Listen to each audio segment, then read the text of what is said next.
Welcome to Weekend Bite, presented by Wall Street Breakfast. And this weekend only, Seeking Alpha is running a 50% off sale on our premium subscription. Just head to seekingalpha.com to learn more. Recession concerns are mounting and fuel continues to be the hot topic around the globe. With fear as the dominant emotion moving the indices, today's guest specializes in maximizing returns in volatile markets. I'm Leslie Osmond, and joining us today is Michael Guyed. He's a CFA award-winning portfolio manager and publisher of the Lead Lag Report. Welcome, Michael. It's great to have you. Yeah, no, I appreciate it. Thank you. You said to kill it in the stock market, you have to not get killed. I love that expression, and the markets and investors are clearly getting crushed. Because you specialize in tactical risk-on, risk-off investments, what's your go-to strategy in navigating the market roller coaster ride? Well, so a couple things. To kill it in the stock market, you have to not get killed on average.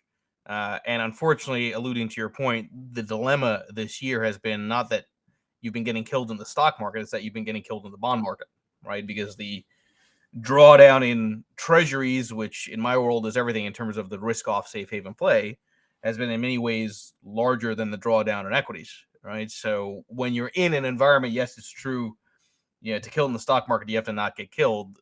The reality is you're going to have plenty of time sometimes where the brakes don't seem to work and you're going to go through some kind of a big decline. That's certainly been the case with my own strategies. But what I would say about this environment is that this is very much an anomaly in the way that markets have interacted with each other, in the way that volatility has correlated across the board in most asset classes, with the exception of commodities, which we'll get into.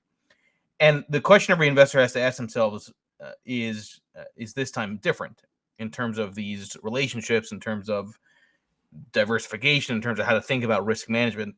And it's different until it isn't, right? In other words, there will always be these periods where an approach is desynced. God knows, from a risk on, risk off perspective, my world has been desynced because this environment has been so wildly challenging. But sometimes the best thing to do when you're in these periods is just to survive long enough to get out of it. And what I mean by that is nobody really knows when this environment's going to change. We can say with some degree of certainty every day that goes by, you're closer to the end of this current set of circumstances, but nobody knows when the cycle reverts back to the way it used to be. And all that means, I think, from a practicality standpoint for investors and traders, is you have to simply trade smaller, invest smaller, think about diversifying more, and don't get too overly convinced with any investment thesis. Because time and time again, it's been proven that if you have too much conviction and you're too in your own echo chambers around your investment thesis, you end up probably suffering losses soon. And you talk a lot about risk on, risk off, and you have several strategies. RORO, the ticker stands for risk on, risk off. Then we have ATAX and JOJO, funds that you manage. Given the market and the volatility surrounding treasuries and high yield bonds, as you just touched on, and as credit spreads have significantly widened year to date, talk to us a little bit about your funds, particularly JOJO, which appears to be a credit rotation ETF, rotating between high yield and long duration treasury ETFs. Yeah, I appreciate that. And the look, I have skin in the game, right? I'm an entrepreneur. I not only do the research they put out there, but I've got my own capital risk launching these funds. And all three of my funds, ATAX, RORO, JOJO, what you see in the background, they're all risk on, risk off strategies. They all have different signals. They're all trying to get to the same place of avoiding big drawdowns in equities. Now, again, the problem this year that I've been faced with, what I've called hell on Twitter, is that risk off has not acted risk off. All three funds rely on treasuries to be the beneficiary when you're in high volatility periods for equities. Now, the RORO in particular has gotten pretty badly hit, but might be having a nice comeback as of late, again, because of that treasury trade. Now, you mentioned credit spreads. Now, credit spreads, yes, they've widened, but only recently have they had some kind of widening. A good chunk of this initial bond market sell-off was much more duration than credit spread widening risk, default risk premiums increasing within the bond market, which is in of itself very unusual in the way this bond market collapse played out. But JOJO is designed to play off of credit spreads widening, meaning that if you want to apply risk on, risk off thinking to the bond market, it's very simple. Risk on is high yield junk debt. Risk off is still treasuries. Why? Because usually when you're in these high volatility periods for equities and the VIX spikes, you see credit spreads widen. Junk debt becomes junkier. High yield becomes higher yielding. and treasuries tend to benefit. Now, I haven't really had one of those key credit event type of junctures for JoJo to really stand out as a bond strategy. But these things will come at some point. I have no idea when, and I've designed my funds to take advantage of those dislocations, even though they're in dislocations in their own ways right now. So are you risk on or risk off? The answer is yes. And I'll tell you why I say that. So the strategies are extremely active, right? So the turnover is well north of 1,000% because the anomalies tend to live in the short term. And those that might scratch your head seeing that, I encourage you to actually keep an open mind, read the underlying research that goes into a lot of the strategies that I run, that goes into the lead lag report itself as well. It's all quant-based, rules-based. It's not based on my opinion. But, the main signals I'm known for, which are utilities, which is a signal used in the case of the mutual fund, and JoJo, treasuries, signal used in the mutual fund, not JoJo, and lumber to gold, which is the signal used for RoRo. All of them are different signals. All of them tend to correlate in terms of being risk off when you're in a high volatility, high risk period. But in between, there will be periods where one fund is risk on, the other one's risk off. Now, that's okay, right? Because all that means is that if you're in a period where things are not necessarily aligning in terms of everything being risk off, it would suggest stocks and bonds might both be okay because the expression of risk off is bonds, it's treasuries, right? So when I say yes, I was being tongue in cheek, but the reality is the funds are having different positions as we speak. I don't know how that's going to be by the end of the week or by next week. When it's all rules based, it's not based on your opinion, it's based on following the output, right? And the output, again, like I've said, has not been phenomenal this year. But I have to tell you, it's funny that people always seem to want to look to the right of the equal sign and not to the left. They always want to look at the outcome and not the process. And just because you did not get the outcome that you were hoping for in the single roll of the die does not mean you stop rolling. And it seems like a lot of people aren't getting the outcome that they necessarily want. A lot of people are anticipating that the markets are going to crash or have already gotten to that point, that we may see a recession. What do you think? Have we reached the bottom or are we just getting started? So I always go back to, it's always about path, not prediction. It's the way that things play out between two endpoints. Look, I'm very much of the mindset that I think the conditions favor lower equity prices, lower risk assets longer term, because I think this housing deceleration is very early, just getting started, and that's going to be conceivably a multi-year headwind for risk-seeking behavior, because housing tends to be the leading indicator for recessions and expansions. So from that standpoint, I think housing has a lot more to go, and that would argue that stocks probably can go lower. But between that then and now, again, I go path versus prediction. Yeah, you can have one of these rip your face off rallies seemingly out of nowhere. You can have these melt ups, based on sentiment being so extreme in both stocks and bonds at the same time that it could surprise people before ultimately having lower lows, right? I mean, bear markets are notorious for these 10, 15, 20% moves that make people think that the bear market's over when in reality it's just a counter trend rally in the context of a broader decline.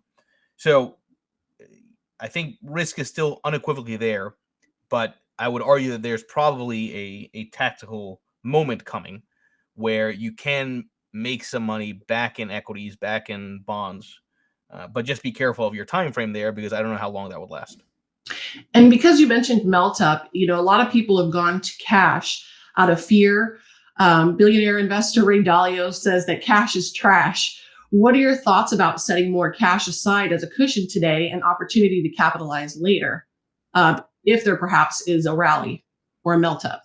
The thing is, I mean, the truth is the best time to have been in cash was really starting February of 2021, because that's when breadth started weakening. As much as the broader averages kept on running, the vast majority of stocks started weakening, really going back to well over a year at this point. So, personally, I don't view cash as an asset class. I view it as a residual of the investment process, because there's a false sense of confidence with cash, because the reality is you're still losing money with cash, right? Inflation is still eating away at that. Obviously, a lot less than had you put it at risk.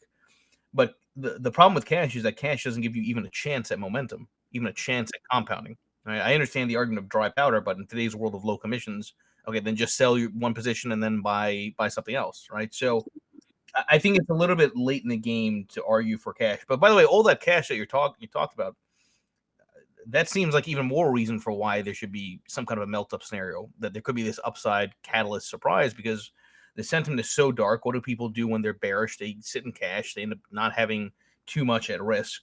And if too many people are like that, well, now that's a lot of dry powder for the entire asset class of stocks and an asset class of bonds to suddenly be a source of flows, right? So I think you want to be very careful around how careful you want to be after things have already been so decimated this year. And given the slowing economic growth, what industries and sectors do you find most attractive, and are there some that you're avoiding? Yeah, so I mean, my world's much more on the relative momentum perspective. Look, I do think energy keeps on probably eating tech's lunch, right, from a longer term perspective, because there is underinvestment and in energy, there's overinvestment in technology, certainly from a market cap perspective. But commodities, like everything else, can be very volatile, and you can have some very sharp about face declines and periods of weakness. Do you think they've peaked, commodities? I think it's possible that peak inflation probably is here, and I say that because what's missed in all this talk about inflation is that the Bespoke had a great piece on this. The total amount of market cap loss in stocks and bonds this year is $14 trillion. So the total value of stocks and bonds has dropped around $14 trillion. That's 1.5 times the Fed's balance sheet. So it's like whenever people say the Fed controls the market, it's like, well, who's really controlling whom here? All right, when the market's already evaporated so much wealth from the system. So I reference that in the context of inflation because that has to have a very severe impact on inflation. That will have a big impact on commodities. And you're seeing a lot of commodities like copper in particular, right, have sold off pretty meaningfully. Mm-hmm. Oil may be the last to drop, but I would view that more as a correction as opposed to a trend change, right, in the commodity movement because, again, these supply underinvestment issues are still very real, and that's going to take a while to resolve. It's been great having you here. Any fun 4th of July plans this weekend? I'm just glad the market is closed. Thanks for that, Michael. Award-winning portfolio manager Michael Gayed, CFA and publisher of the Lead Lag Report. Take care. Appreciate it. Next up, we have Kim Kahn for a Catalyst Watch. Hey, next week we've got, as you said, the shortened 4th of July holiday week. So it's not really a packed calendar. It's the last week before we really get into some serious earnings. But we do have the payrolls report, and that's going to be most of the attention on Friday. Economists are looking for about 290, 300,000 in rise in payrolls. Jobless rates remain the same at 3.6%. There'll be a lot of attention on the average hourly earnings, expecting a 0.3, 0.4% rise. This is going to be a big one in as much as you're going to look for a kind of a classic Goldilocks number, I think, if you're a stock investor. If you're wondering what a classic Goldilocks number looks like, I heartily recommend that you stream the Spike Lee movie 25th Hour. There's an amazing scene there where they're trading floor and they're all watching the payrolls report, and you want it not too hot and not too cold. I mean, too hot, the Fed comes in even stronger into play. Too cold, there's been enough recession talk that people are saying, hey, if we get in contraction and employment, we're already in recession. So if we get somewhere around the 100,000, 120,000 rise, I think that's going to be the best for stocks. Great insights, Kim. How about you? Any fun 4th of July plans? Well, I'm going to be streaming 4th of July movies since I'm in exile at the moment. And of course, my favorite one is always the best 4th of July movie, Jaws. Well, that wraps it up for today. Thanks for joining us on Weekend Bite. Everyone enjoy your weekend.